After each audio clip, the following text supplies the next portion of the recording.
Le dromadaire, Camelus dromedarius, appartient à la famille des camelidae, un grand mammifère taillé pour la ride. Son secret est visible et invisible. Une seule bosse, non pas remplie d'eau, mais de graisse, réserve d'énergie.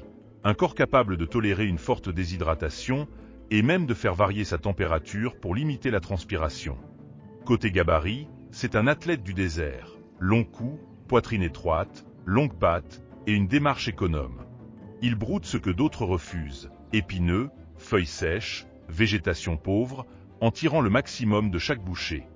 Son mode de vie dépend souvent des humains. En Afrique du Nord, au Moyen-Orient et jusqu'aux marges désertiques d'Asie, il est majoritairement domestiqué. Transport, lait, viande, laine, travail, parfois en semi-liberté sous conduite de berger. Reproduction, une seule saison, un seul rendez-vous par an. Et ensuite, 15 mois d'attente. La femelle ne mise pas sur la quantité. Elle donne naissance à un unique petit, parfaitement préparé pour survivre. Lent, oui, mais d'une solidité redoutable. Le dromadaire est considéré comme domestiqué, pas de statut sauvage classique, et les vrais dromadaires sauvages ont disparu. Sauf une exception inattendue, l'Australie. Importés au XIXe siècle, des dromadaires relâchés ont formé la plus grande population féroce au monde, avec des estimations allant de plusieurs centaines de milliers jusqu'à près d'1 million selon les sources et périodes.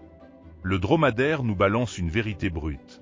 Survivre, ce n'est pas dominer, c'est s'adapter. Symbole d'endurance et de sobriété, il transforme le désert en terrain de vie. Mais quand il redevient sauvage, il devient aussi un défi écologique.